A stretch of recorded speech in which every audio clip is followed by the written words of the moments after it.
অনুষ্ঠান বাড়িতে এই চিকেন কোরমা খেয়ে আমি তো টোটালি প্রেমে পড়ে গেছি। বাবুর্চির কাছ থেকে নেওয়া একদমই অথেন্টিক চিকেন কোরমা রেসিপি আজকে তোমাদের সঙ্গে শেয়ার করব, যেটা খেতে খুবই সুস্বাদু আর বানানো তো খুবই সহজ। তো এই দারুণ সুস্বাদু চিকেন কোরমা রেসিপি বানানোর জন্য প্রথমে পেঁয়াজ বেরেস্তা করে নিতে হবে। কড়াইয়ে বেশ কিছু পরিমাণে সাদা তেল নিয়েছি। তেলের মধ্যে দুটি বড় সাইজের পেঁয়াজকে স্লাইস করে কেটে নিয়ে অ্যাড করেছি। এখন পেঁয়াজের জলটা শুকিয়ে গেছে, তাই এই সময় অল্প একটু চিনি অ্যাড করে আবারও হাই ফ্লেমে ভেজে নিয়েছি। দেখতেই পাচ্ছ কত সুন্দর একটা কালার এসেছে। অল্প একটু চিনি অ্যাড করলে খুব সুন্দর কালার আসে। এখন তেল ঝরিয়ে একটা প্লেটের মধ্যে তুলে রেখে দিচ্ছি। এবার একটা মশলা বানিয়ে নিতে হবে। তো এই পেঁয়াজ বেরেস্তা থেকে অল্প একটু পেঁয়াজ বেরেস্তা নিয়েছি, তার মধ্যে দিয়ে দিচ্ছি কয়েকটি কাজু আর তার সঙ্গে সাদা গোলমরিচ, আর দিচ্ছি অল্প একটু জয়িত্রী, আর দিয়েছি সামান্য পরিমাণে জায়ফল। এখানে মশলার পরিমাণটা অবশ্যই কম রাখবে। এবার সমস্ত কিছু মিক্সার জারের মধ্যে নিয়ে নিতে হবে। তারপর দিতে হবে 2 চামচ টক দই। এবার এটার একদম মসৃণ পেস্ট বানিয়ে নিতে হবে। ঠিক এইরকম একটা পেস্ট বানিয়ে নিয়েছি, এটা সাইডে রেখে দিচ্ছি। এখন চুলোর ওপর কড়াইয়ে যে তেল ছিল, মানে পেঁয়াজ ভাজা তেল, তার মধ্যে 2 চামচ ঘি অ্যাড করছি। ঘি অবশ্যই অ্যাড করতে হবে। তারপর দিচ্ছি 4টি শুকনো লঙ্কা, 2 টুকরো দারচিনি, 4 টুকরো তেজপাতা, আর দিয়ে দিতে হবে 4টি এলাচ। আর এলাচগুলো অবশ্যই ফাটিয়ে তারপর অ্যাড করবে। একদম লালচে করে ভেজে নিতে হবে। চুলোর ফ্লেমটা মিডিয়াম টু লো রেখেছি। দিয়ে দিচ্ছি একটি বড় সাইজের পেঁয়াজকে স্লাইস করে কেটে নিয়ে। এখন পেঁয়াজটা হালকা একটু ভেজে নিতে হবে। দেখতেই পাচ্ছ পেঁয়াজের কালারটা গোল্ডেন হয়ে গেছে। এবার এর মধ্যে দিয়ে দিতে হবে 1 চামচ লঙ্কা গুঁড়ো। তারপর লো ফ্লেমে 10 সেকেন্ড মতো ভেজে নিতে হবে।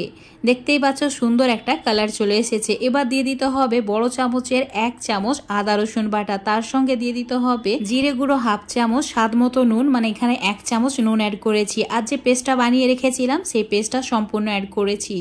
এবার ভালো করে মশলাটাকে কষিয়ে নিতে হবে মিডিয়াম টু লো ফ্লেমে। হাই ফ্লেমে কষানো যাবে না। এইভাবে একটু সময় নিয়ে মিডিয়াম টু লো ফ্লেমে কষাতে হবে। 2-3 মিনিটের মধ্যেই দেখতে পাবে মশলা থেকে তেল পুরো আলাদা হয়ে গেছে। এই সময় অ্যাড করে দিতে হবে মুরগির মাংস। এখানে প্রায় 500 গ্রাম মুরগির মাংস আছে।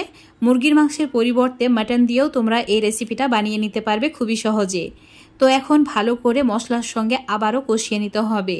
এই সময় চুলোর ফ্লেমটা অবশ্যই মিডিয়াম টু লো রাখবে। খুব বেশি হাই করে কিন্তু কষানো যাবে না, না হলে কড়াইয়ের নিচে মশলাটা পুড়ে যাবে আর একদমই ভালো হবে না খেতে। এখন তোমাদের প্রায় 5 মিনিট পর দেখাচ্ছি। মাংস থেকে তেলটা খুব ভালোভাবে ছেড়ে দিয়েছে, কিন্তু আরও ভালো করে কষাতে হবে। তো এখন মিডিয়াম টু লো ফ্লেমে ঢাকা দিয়ে 5 মিনিট রেখে দিচ্ছি। আর অবশ্যই মাঝে মধ্যে একবার করে নাড়াচাড়া করতে হবে। দেখতেই পাচ্ছ তেলটা আস্তে আস্তে কিন্তু উপরে চলে আসছে। এইভাবে একটু সময় নিয়ে মাংস যত কষানো হবে কোরমার স্বাদ তত গুণ বেড়ে যাবে।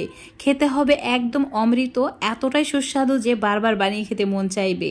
তো আবারও 2-3 মিনিট ঢাকা দিয়ে রেখে দিয়েছিলাম। তো এখন তোমাদের দেখাচ্ছি, দেখো কত সুন্দরভাবে কষানো হয়ে গেছে আর কালারটাও খুব সুন্দর চলে এসেছে।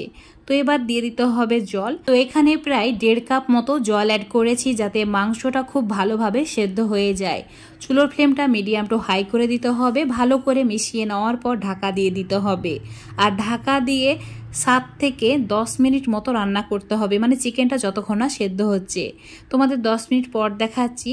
আর মাংস অবশ্যই চেক করে দেখে নেবে সেদ্ধ হয়েছে কিনা। এবার দিয়ে দিতে হবে 1.5 চামচ মতো চিনি, আর দিতে হবে 1 চামচ গরম মশলার গুঁড়ো, তার সঙ্গে কেওড়া জল 1 চামচ মতো, আর দিয়ে দিতে হবে 3 চামচ মতো লেবুর রস, আর অবশ্যই 2 চামচ মতো গুঁড়ো দুধ দিতে হবে। গুঁড়ো দুধ না থাকলে 1/2 কাপ মতো আগে থেকে জাল করা ঠান্ডা লিকুইড দুধ অ্যাড করতে হবে। তারপর সমস্ত কিছু ভালো করে মিশিয়ে নিতে হবে। হাই ফ্লেমে 2 মিনিট মতো রান্না করে নিতে হবে। তারপর ঢাকা দিয়ে লো ফ্লেমে 1 মিনিট রেখে দিতে হবে। তোমাদের 1 মিনিট পর দেখাচ্ছি। এখন চুলোটাকে অফ করে দিচ্ছি।